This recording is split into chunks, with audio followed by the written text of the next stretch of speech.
Welcome back. This is part 3 of my podcast marketing talk from PodCamp Toronto 2007. We're looking back at this talk 17 years later to see what's changed, what's the same, why my hair is the color it is now. But let's go ahead and dig right back in where we left off. If any of you ever used iTunes and played an MP3 in there, there's things called ID3 tags. We'll try this again. ID3 tags are what is in this little info box here, right? So you have name, field, and stuff like that, and you can specify all these things. If I pull up, let's see if we have. There we go. This is where, if someone's going to share this MP3 file just as it is, all this data goes with it. So make sure that you have your email address, your dial-in number, your instant messenger address, all this stuff goes in the ID3 tags. Tag it. Make sure that if you've got a tagline for your show, it goes in there.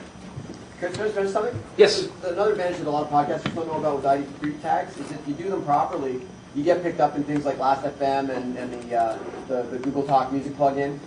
If you don't put these in, those things don't pick you up. So all those things are things that automatically create profiles and branding and extra tracking things. You can go to those things and enter a URL, and it's one more place that people can find you in some of these other services. So the upshot is there's lots of good reasons to do this, and more than you might be aware of. Are you editing your ID3? So ID3 tags, they do still exist. They are still part of MP3 files. But again, most of the time, your services should just do this automatically. So if we pop back over here to Libsyn, this is an recent episode of In-Ear Insights. I specify the episode title. I put the description in, stuff like that, make those nice clickable links. And then down at the bottom now, I just say update ID3 tags when I publish the show, and it does it for me. So you don't have to manually do this anymore. You haven't had to manually do ID3 tags in a really long time. That said, a lot of people back then were not doing them. And you heard Jay Muna talking there that very much is the case where, yeah, if you don't do those things, you do miss out on that extra metadata. But these days, just let the software do it for you. In iTunes before you upload. Yes, I am. MP3? Yes, I am. If you have a show logo, this is a great place to put it. It shows up as the album art when you're playing on an iPod, so it's a chance for you to establish some more branding. You might say, I'm a podcaster. If I'm not a music podcaster like Jay, what in the world do I do with the lyrics tab? That's a great place to put all your show notes, so that somebody who takes this file and looks into it, they have all this stuff. It's a self-contained show. It is easy for them to find stuff, to read about what's going on. This also, because it's metadata, gets indexed and things. So make sure it is just as high quality as the stuff you post on your blog. So let's talk about some tools. Let's talk about 5 tools that I like to use. Number 1 is a friend adder from MySpace. I'm a huge proponent of marketing on MySpace because, well, there's 150 million people on there. Somebody's got to listen to my show. Trick is finding them. You can't just add people randomly. I mean, you can, but you'll get very, very low returns. So if we go into MySpace here,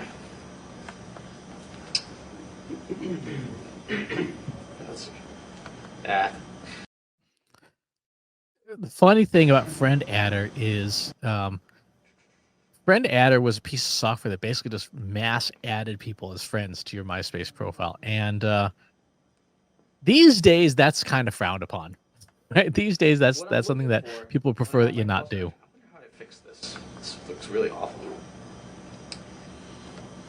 All right, skip past that. Little green chiclet in the upper left. Little green circle in the upper left of your browser.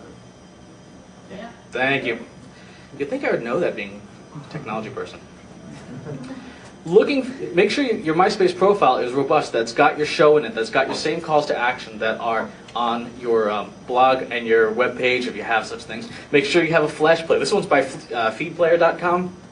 They will give it to you for free, and it allows people to have your MP3s right on the page. If you have videos on YouTube, this is a great place to put them.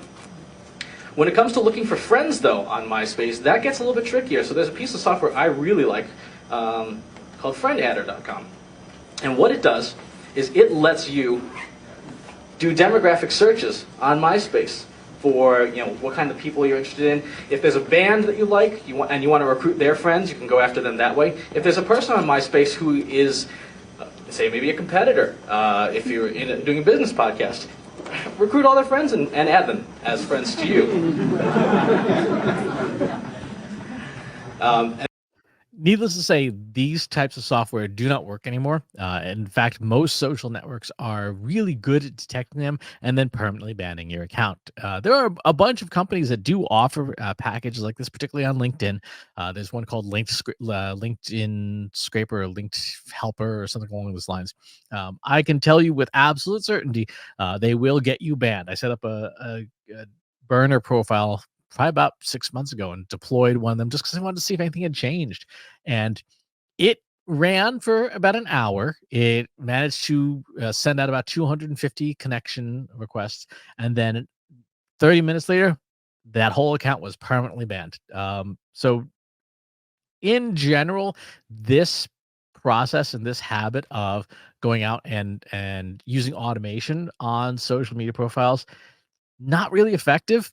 In some cases, in most cases, a violation of the terms of service. In some cases, possibly illegal, depending on where you live and stuff. So this is good for a laugh now. It was allowed back then, but no, not anymore. this is a very handy way of automating the process. You can request up to 400 people a day on MySpace to be added as friends. I do not advocate sending messages, like sending messages or leaving comments without someone being a friend first, because to me, that's kind of going over the line into spam. Friend request is kind of gray list in my book. Yes, sir? Because when you put up with your list of things to do, you leave them up for a moment longer. So Oh, yeah. you can make notes. Also, this whole deck is on the wiki. Oh, it For is? the yeah, it's on the wiki. So again, if you feel like it's going by too fast, it probably is. I apologize, but it is on the wiki. Okay, so how do you find people to add onto MySpace? This is a very good question because you want to find people who are going to be interactive with your show. Previously, I used to do just sort of general demographic search. Like I'm looking for men and women between the ages of 18 and 21 in the United States. That's college age, but most of them were not interested in what I had to say. I ended up with a lot of bands, 29,000 friends, but very few of them were valuable. So there's two services, Technorati, which you may or may not use, is a blog search tool, and Google Blog Search. So let's go.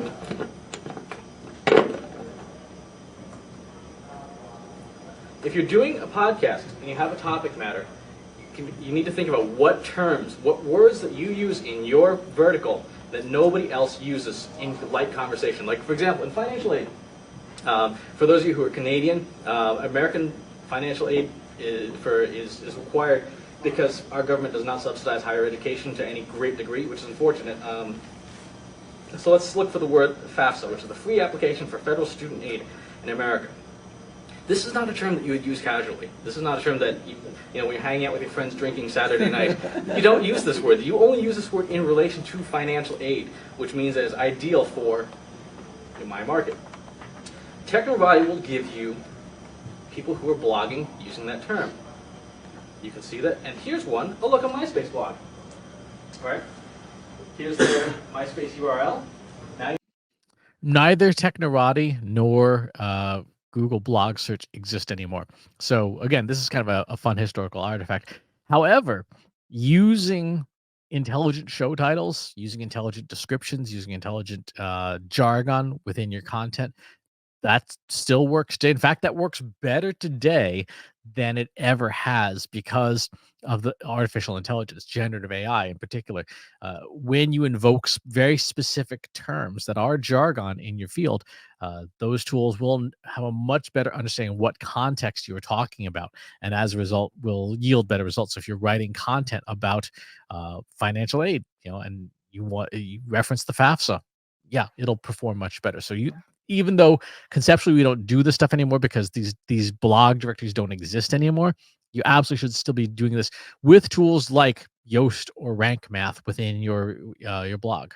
it does work because Google's syntax is similar across all of its sites. However, there's one flaw with Google Blog Search that the main engine doesn't have. They don't give you the URL on the page. Right. Right. Or not with the ones with friend IDs. If you want to be really, really evil about it, take the entire page and find all the text that has the friend ID. Right. You can script this process, obviously. And it gives you a list of all the friend IDs. Plug the whole list in to your friend adder, and you're all set. Nice.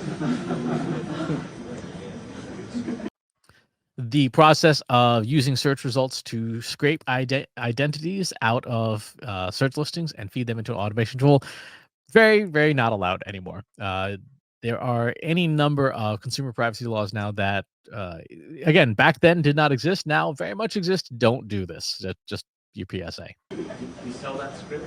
I don't sell it, but we actually will be giving it away. So that is, oh, yeah, I know how to use this. So that's Google Technorati and Google Blog Search. It's a great way to pull down the people on MySpace who are interested in you. Now, with Facebook, Facebook is a different game entirely. Facebook, see, MySpace is nice because MySpace is indexed by Google like crazy. So you can leave comments on people's pages. There's a tool for that, by the way. And if you were listening to Julian's inbound links talk, leaving comments on MySpace pages is a great way to build lots and lots of inbound links very quickly with the keyword.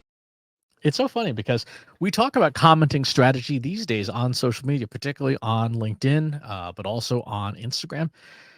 Not for building inbound links, because most, if not all, social networks no longer count as valuable links for search engine optimization purposes, but for building thought leadership, for building your network on social media. That strategy of just going around and commenting on things still works today. Arguably, as long as you're doing it as a human, it works better. I did a piece not too long ago with Ashley Foss and Hannah Sabo about their commenting strategy on LinkedIn and building relationships with people just through commenting. And it works really, really, really well as long as you do it and you're not using one of those AI bots that leaves exactly the same stuff commented. Yeah, anyway, that's a topic for another time. But yeah, leaving comments as a way to catch people's attention, highly effective still years later. Word of your choice. Facebook is different because everything is behind a login screen, so Google can't see it. What it is good for is finding people who are already your friends. If you use a service like LinkedIn, you can export all your contacts out of it, just the email addresses. Go over to Facebook, say import my contacts, and now suddenly anyone who on LinkedIn is your friend, now they can become friends on Facebook. They can then help you. LinkedIn stopped doing that a few years after this. I believe they closed that door. I want to say in the early 2010s. Now, when you export your LinkedIn profile, you will only get a very, very few email addresses. People can still choose to have their email address exported in their contacts, but you have to opt into that rather than opt out of it. And so if you were to export your LinkedIn contacts today, you'll get like 5 email addresses out of like 1,000 people. It's not worth doing. Proselytize and evangelize things like events and things, which is the #1 way to promote on Facebook. If you're talking about basic website search engine optimization, a program I really like is called Web CEO. And what Web CEO does is you point it at it's PC only, by the way, so if you're on a Mac, you have to run something virtually. You point it at any web page. It's free for up to 3 websites, and it'll tell you what you need to do to make your site rank better in major search engines: Google, Yahoo, MSN. This is Julian's page for inoveryourhead.net. You can see he doesn't have the title tag in the header of the page with those terms. In Over Your Head to the Hip Hop Podcast. It's not as close to the title as it should be.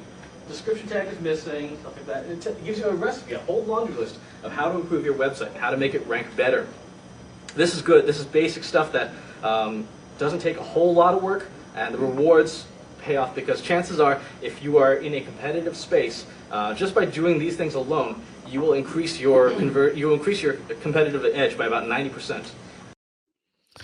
So I think Web CEO still exists. It is definitely not the premier program for SEO anymore. These days, it's sort of a triumvirate, right? So it is SEMrush, it is Ahrefs, and SpyFu, and well, I guess quadumvirate, and Moz. So the 4 big SEO tools that most people are familiar with. The concept is exactly the same, which is here's your content, here's your website.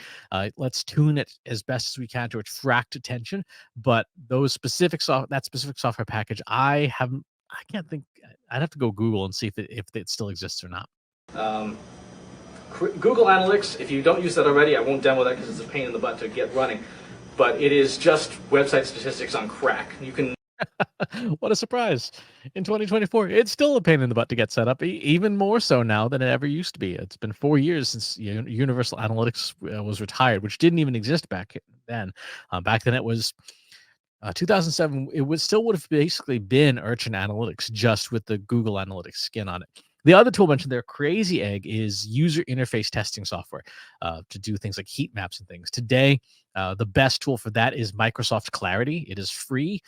You install it on your website, and you can do things like heat maps and click tracking and understand the user experience on your website. Drill down. That is the end of part 3 of our podcast marketing talk. We're going to pick up with the last and final part tomorrow. If you enjoyed this video, please hit the like button. Subscribe to my channel if you haven't already.